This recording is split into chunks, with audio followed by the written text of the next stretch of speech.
अस्सलाम वालेकुम।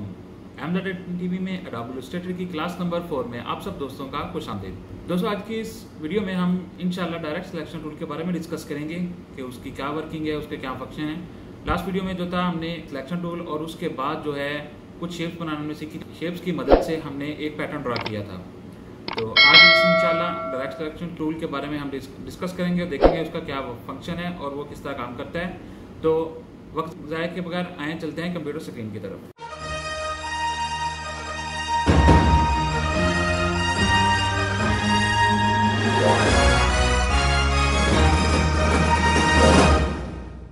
तो दोस्तों, ये हमने जो लास्ट वीडियो में हमने जो पैटर्न ड्रा किया था, ये मेरे पास वो ये ओपन है। तो अब क्या करते हैं कि मैं ये सबको यहाँ से मैं डिलीट कर देता हूँ और डिलीट करके मैं यहाँ पर लाइन की मदद से, लाइन सब टूल की मदद से एक लाइन को ड्रॉ करता हूँ। ठीक है, लाइन ड्रॉ करने से पहले मैं दोस्तों को बताता चलूँ, आपने यहाँ पर व्यू पर क्लिक करना है। उसके बाद यहाँ पर स्मार्ट गाइड को लाजमी आपने ऑन कर देना है।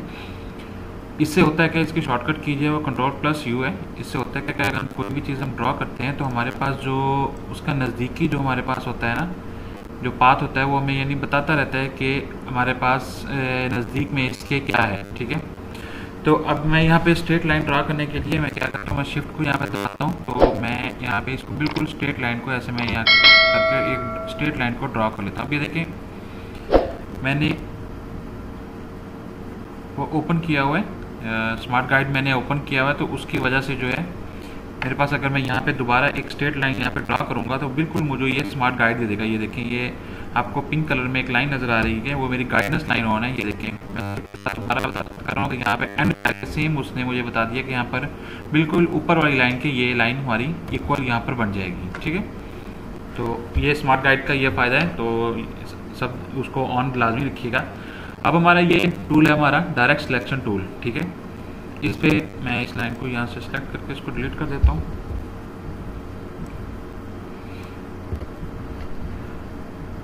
अब ये हमारे पास जो डायरेक्ट सिलेक्शन टूल है, ठीक है, इसके ज़रिए हम ऑब्वियसली ऑब्जेक्ट को हम सिलेक्ट भी कर सकते हैं। ठीक है ना, लेकिन हम उसको रीसाइज नहीं कर सकते। ठीक, यहाँ पे आप देखें, इसको हम रीसाइज नहीं कर सकते। अब ये देखें, हमारे पास ये लाइन क्या है, ये हमारे पास लाइन जो है ये एक पाथ है हमारे पास। ठीक है, अब जैसे मैं इसके ऊपर क्लिक करूँगा, ये देखें आपको पाथ लिखा हुआ नज़र आ जाएगा। अब इसके जो ये जो साइड पे जो कॉर्नर है, यहाँ पर अगर मैं यहाँ पर लेके जाता हूँ तो ये देखिए मेरे पास एक बॉक्स भी बना जाता है, उसके ऊपर एंकर लिखा हुआ आ जाता है। अगर मैं इस तरफ लेकर जाऊँ या इस तरफ लेकर जाऊँ तो दोनों तरफ आपको नज़र आ रहा होगा कि एंकर लिखा नज़र आ जाता है। अब ये एंकर क्या चीज़ है, ये एंकर इसका ये एंडिंग पॉइंट है। तो इंग्लिश ज़ुबान में यानी एंकर, जब हम किसी जहाज़ को किसी जगह पर रोकते हैं, यानी बहरी जहाज़ को किसी जगह पर रोकते हैं, तो उसका जो लंगर डाला जाता है उसको एंकर कहा जाता है। तो इसी तरह हमारे न्यूज़ चैनल में भी एंकर होते हैं। ठीक है ना, उनको भी हम एंकर ही कहते हैं। वो क्या है कि वो भी हमारी जो ऑडियंस है वो उनको अपने चैनल पर रोक कर रखते हैं। तो एंकर का मतलब क्या है कि जो एंडिंग पॉइंट है, जो यानी किसी पाथ को या किसी लाइन को एंड पर यानी रोक कर रखे, हम उसको एंकर कहते हैं। ठीक है, तो अब जब मैं इसको सिलेक्ट करता हूँ, ठीक है ना, तो हमारे पास यहाँ पर एंकर पॉइंट शो हो जाते हैं। ठीक है, अब मैं इसको सेपरेटली एक को सिलेक्ट कर लेता हूँ और यहाँ से मैं क्लिक करके इसको मैं लाइन को मूव कर देता हूँ।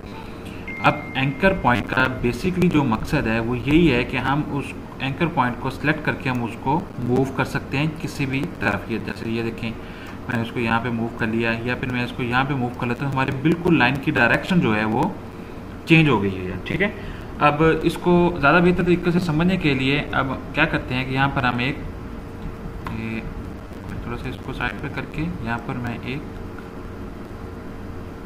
रेक्टेंगुलर छोड़कर मैं यहाँ पर एक स्क्वायर बॉक्स ड्रा करता हूँ। ठीक है, ये मैंने यहाँ पर स्क्वायर बॉक्स ड्रा कर दिया। अब मैं इसको दोबारा से डायरेक्ट सिलेक्शन टूल को, जिसकी शॉर्टकट की जो है वो ए है, जैसे मैं अभी यहाँ गौर कीजिएगा, यहाँ पर मैं इसको साइड पे करके ए दबाता हूँ तो ये देखिए सिलेक्ट हो गया। तो इसकी जो शॉर्टकट की है वो ए है।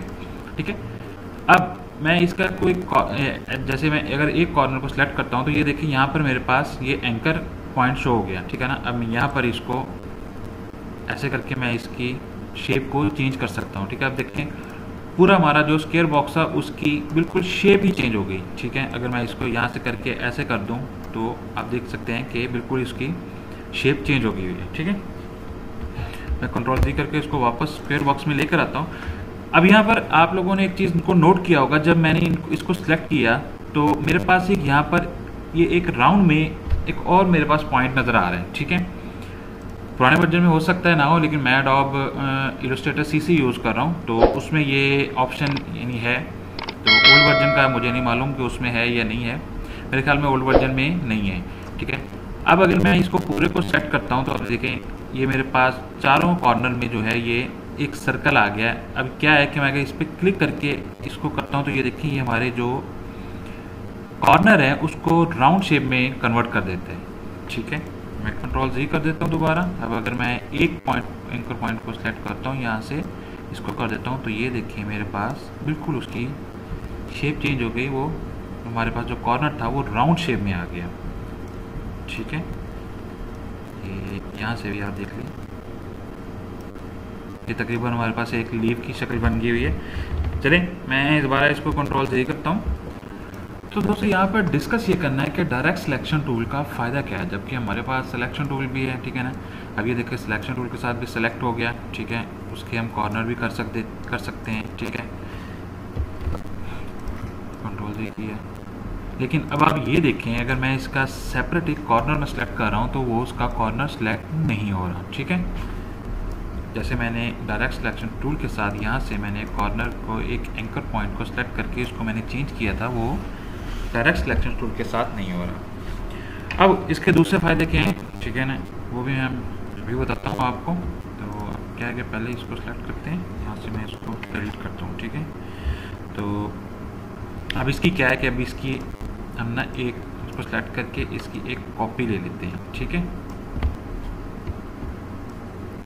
यहाँ से हमने इसकी कॉपी ले ली। अब देखें मैंने जो स्मार्ट गाइड ऑन किया होता है उसके साथ बिल्कुल मुझे ये देखिए गाइडेंस दे रहा है कि ये इसके जो कॉर्नर है वो इंटरसेक्ट कर रहे हैं। ठीक है ना, तो मैंने इसकी यहाँ पे ऐसे करके एक कॉपी ले ली। ठीक, इसलिए मैंने आपको कहा कि आप भी इसके जो कॉर्नर है उसको लाजमी आप सेलेक्ट करके रखिएगा।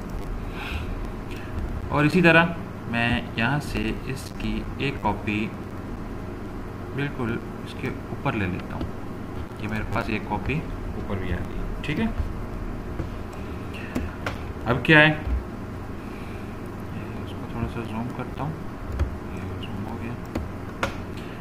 अब डायरेक्ट सिलेक्शन टूल के साथ में इसकी जो ऊपर वाले दो पॉइंट्स हैं उनको मैं यहाँ पे सेलेक्ट कर लेता हूँ। देखिए मेरे पास दो एंकर पॉइंट जो हैं वो सिलेक्ट हो गए हुए हैं। ठीक है, मैं इसको यहाँ तक ऐसे करके मूव करके ले आता हूँ। ठीक है, उसके बाद इन दोनों को सेलेक्ट करता हूँ, यहाँ से इन दोनों को आपस में मैंने मिला लिया। ठीक है, हमारे पास ये एक 3D टाइप का बॉक्स बन गया हुआ है।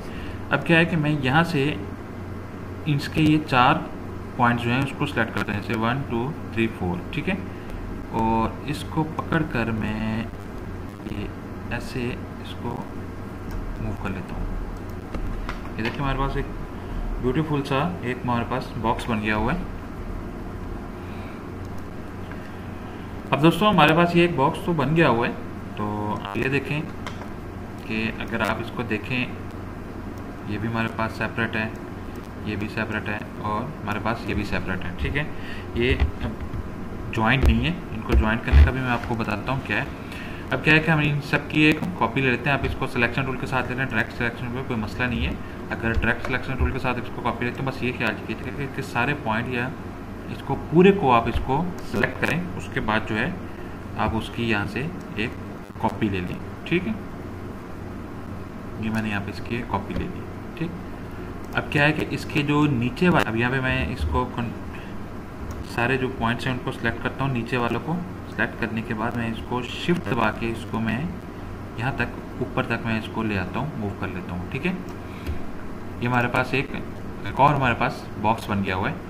अब क्या है कि मैं सिलेक्शन टूल के साथ आप वी दबा कर भी आप उसको सिलेक्शन टूल को सिलेक्ट कर सकते हैं। इस सबको मैं सिलेक्ट करता हूँ और शिफ्ट दबा के इसको थोड़ा सा मैं यहाँ पे ऐसे बड़ा कर लेता हूँ। ठीक है, ज़्यादा बड़ा नहीं कीजिएगा, थोड़ा सा बड़ा कीजिएगा।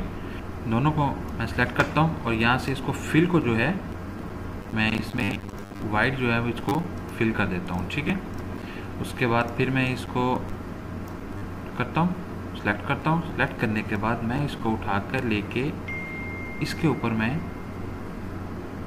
छोड़ देता हूँ। ठीक है, अब ये देखें, ये हमारे पास एक ब्यूटीफुल सा बॉक्स बन गया। अब आप इसको चाहें तो आप इसको छोटा भी कर सकते हैं। यहाँ से अब डायरेक्ट सिलेक्शन टूल के साथ आप यहाँ से इसको नीचे से सिलेक्ट करके आप इसको अपनी मर्ज़ी के मुताबिक आप एडजस्ट करना चाहें तो आप इसको छोटा बड़ा आप अपनी मर्ज़ी के मुताबिक इसको कर सकते हैं, ठीक है।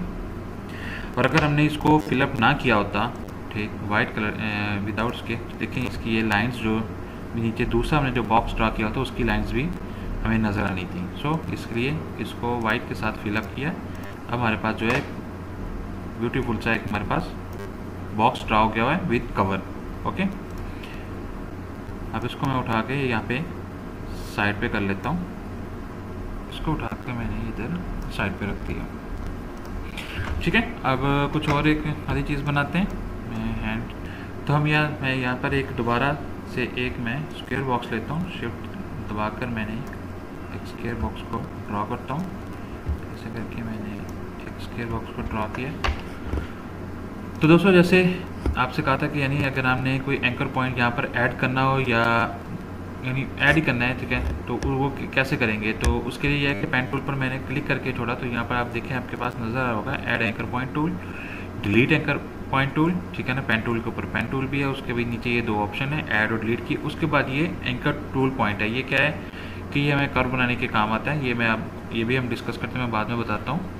तो ये दोनों जो है हमारे पास इसका कम ही इस्तेमाल होता है, ठीक है, क्योंकि हमारा मोस्टली वर्किंग जो है वो इसी के थ्रू हो जाती है। तो यहाँ पर ये है कि मैं पेन टूल को सेलेक्ट कर देता हूँ और ये देखें मैं जहाँ पर पहले एंकर पॉइंट बने हुए हैं मैं अगर वहाँ पर लेकर जाऊँगा तो ये देखिए मेरे पास माइनस की का निशान आ गया है। इससे क्या है कि हमारा ये एंकर पॉइंट जो है वो डिलीट हो जाएगा, ठीक है। जैसे मैंने क्लिक किया ये देखिए वो डिलीट हो गया, लेकिन क्या है कि वो बिल्कुल हमारे पास शेप में रहा, हमारे पास लाइन खत्म नहीं हुई, लेकिन वो एंकर पॉइंट जस्ट डिलीट हो गया और ये एंकर पॉइंट और ये एंकर पॉइंट आपस में मैच हो गए, ठीक है। कंट्रोल जी करता हूँ। अब अगर हमने ऐड करना है तो ऐड करने के लिए क्या है, अब कोई एंकर पॉइंट ऐड करना है तो देखो जैसे मैं यहाँ पर पाथ पर लेके गया, ठीक है, सेंटर में। अब ये देखिए जो मेरे पास यहाँ पर वो गाइडलाइन है जो मैंने ऑन की हुई थी वो बिल्कुल सेंटर से ये देखें लाइन बन रही है। और यहाँ पर सेंटर पे जाके मैं यहाँ पर इसको अगर मैं क्लिक करता हूँ तो ये हमारे पास एक एंकर पॉइंट यहाँ पर ऐड हो गया। तो अगर मैं डायरेक्ट सिलेक्शन टूल के साथ यहाँ से इसको पकड़ के इसको मैं मूव करूँ तो ये देखें ये मैं इसको किसी भी एंगल में यहाँ से मैं इसको मूव कर सकता हूँ, ठीक है। मैं इसको कंट्रोल जी दबा के करता हूँ। सो मैं यहाँ से इसको दोबारा यहाँ पर ऐसे करके मैं ऊपर लेकर जाता हूँ सेंटर में, ठीक है।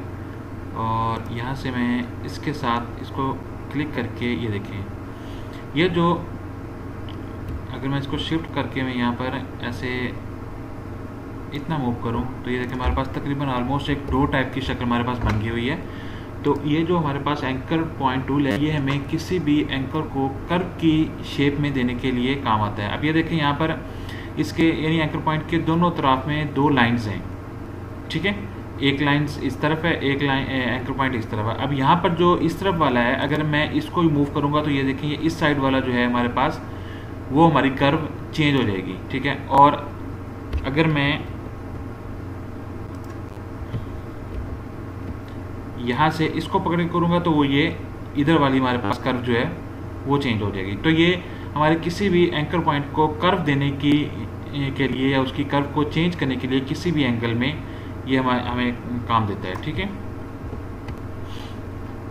अब यहाँ से अब ये जैसे इसकी यानी तकरीबन ऑलमोस्ट अगर हम इसको एक डोर की शक्ल देना चाहें तो यहाँ से लाइन पे ऐसे लगा के हम शिफ्ट दबा के ये बन गया। यहाँ से सेंटर में हम एक और लाइन ड्रॉ कर लेते हैं, ठीक है। अब ये देखें ये हमारे पास तकरीबन ऑलमोस्ट हमारे पास एक डोर जो है वो हमारे पास ड्रॉ हो गया हुआ है। इसको कंट्रोल जी करके इसको ग्रुप कर लेते हैं। इसको भी मैं थोड़ा सा छोटा कर साइड पे कर लेते हैं, ठीक है ना। जो हमारे पास शेप बन जा रही है उसको उठा के हम साइड पे कर लेते हैं, ठीक है। तो दोस्तों अब और कौन सी शेप बनाएं, कौन सी बनाएं, चलिए बनाते हैं एक एग में। यहाँ से इलिप्स टूल में आप करके इलिप्स टूल लें करते हैं, ठीक है। उसके बाद हम ये डायरेक्ट सिलेक्शन टूल लेते हैं। इसकी मदद से मैं ये सेंटर वाले जो इसके एंकर पॉइंट है इसको मैं सेलेक्ट करता हूँ और यहाँ पर मैं क्लिक करके इसको थोड़ा सा ऐसे डाउन लेकर आता हूँ। तो ये देखें मेरे पास जो है एक ऑलमोस्ट एग की शक्ल बन गई हुई है। ठीक है, एक ले लेता हूँ कॉपी, ऐसे ऐसे करके ऑल्ट दबाकर मैंने इसकी एक कॉपी ले ली और इसको मैं थोड़ा सा छोटा करके जो हमने शेप्स बनाई हुई हैं इसको मैंने इसको थोड़ा सा छोटा किया ताकि इक्वली हो जाए और यहाँ पर इसको मैं साइड पर ले आया। अब ये देखें, हमने एक बनाया था, बॉक्स बनाया था, ठीक है, उसके बाद डोर बनाया और उसके बाद एक एग बनाया। ये बेसिक शेप्स हैं ताकि कंसेप्ट क्लियर हो जाए। इंशाल्लाह आगे चलकर हम इससे भी ज़्यादा अच्छा बनाएंगे। एग के साथ अब एक और मैं चीज़ ड्रॉ करता हूँ। ये मैं इस एग को करता हूँ रोटेट, शिफ्ट बनाकर, सॉरी शिफ्ट दबाकर मैं इसको इक्वली रोटेट कर ऐसे करके, ठीक है, बल्कि मुझे ये थोड़ा सा चाहिए ऐसे, टेढ़ा सा चाहिए, ऐसे करके इसको थोड़ा सा छोटा भी कर लेता हूँ। अब इसके साथ मैं इसकी एक और कॉपी ले लेता हूँ ऐसे करके। अब ये मुझको चाहिए थोड़ा सा ऐसे करके, ठीक है, तो मैं कर देता हूँ इसके ऊपर इस तरह ड्रॉ, ठीक है, तकरीबन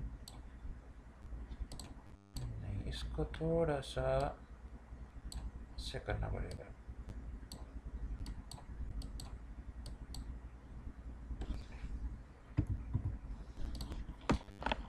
तकरीबन ठीक है। और अब क्या करते हैं जी, इस दोनों को मैं करता हूँ सेलेक्ट करके इसका स्ट्रोक ख़त्म कर देते हैं। यहाँ से स्ट्रोक ख़त्म कर दिया और इसको कलर दे देते हैं, यहाँ से ब्लू कलर दे दिया, ठीक है। ये देखिए, समझ आ गई होगी काफ़ी सारे दोस्तों को कि ये क्या बना रहा हूँ। ये वाला थोड़ा सा भी ऊपर है, सीधा नहीं, इसको थोड़ा सा डाउन कर लेते हैं ताकि ये इक्वली लगे ऑलमोस्ट। ओके, तो ये हो गया। यहाँ से अब मैं ये एक आर्ट, उसके बाद मैं यहाँ पर ये वाला कलर सेलेक्ट करके एक यहाँ पर आर्क ड्रा कर लेता हूँ राउंड इस तरह, ठीक है। इसकी जो विड्थ देता हूँ 2 और यहाँ से ओके, ठीक है, ओके हो गया।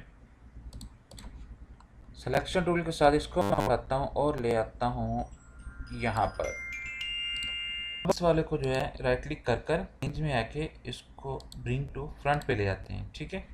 अब ये देखें, हमारा बिल्कुल यानी एप्पल की शेप में हमारे पास बन गया हुआ है। अब चाहें तो हम इसमें एक लीव भी ऐड कर देते हैं। यहाँ से मैं लाइन लेता हूँ, लाइन लेके मैंने ऐसे करके एक छोटी सी मैं यहाँ पे लाइन खींचता हूँ। उसके बाद इसको स्ट्रोक में ब्लैक दे देता हूँ, यहाँ से विड्थ 1 है और इसको जो है मैं ये सिलेक्ट कर लेता हूँ। यहाँ से मैं इसकी विड्थ को बढ़ा देता हूँ, ठीक है। ये देखें, ठीक है, हमारे पास है ऑलमोस्ट लीव की शक्ल। इसका कलर हम इसको ग्रीन दे दें, ठीक है, ये ग्रीन दे दें, थोड़ा सा डार्क कर दें। अब ये देखें, इसको उठा के यहाँ पर या यहाँ पर नहीं सही मेरे ख्याल में, तकरीबन यहाँ पर, ठीक है, ठीक है। अब देखें, तकरीबन ऑलमोस्ट हमारे पास जो है वो एक एप्पल की शेप हमारे पास बन गई हुई है। छोटी छोटी सी बेसिक जो शेप्स थी, आप खुद भी ट्राई कीजिएगा। जो आपको शेप आपको नज़र है, आपको बनाने का तरीका ऑलमोस्ट आपको पता चल ही गया हुआ है कि कैसे यानी कुछ छोटी छोटी शेप्स जो हैं हम बना सकते हैं। तो प्रैक्टिस करके उसको बनाइए। इंशाल्लाह जो नेक्स्ट क्लास होगी तो उसमें इससे बढ़कर कुछ चीज़ें बनाएंगे। तो तब तक के लिए इजाज़त दीजिए, अपना ख्याल रखिएगा, अल्लाह हाफिज़।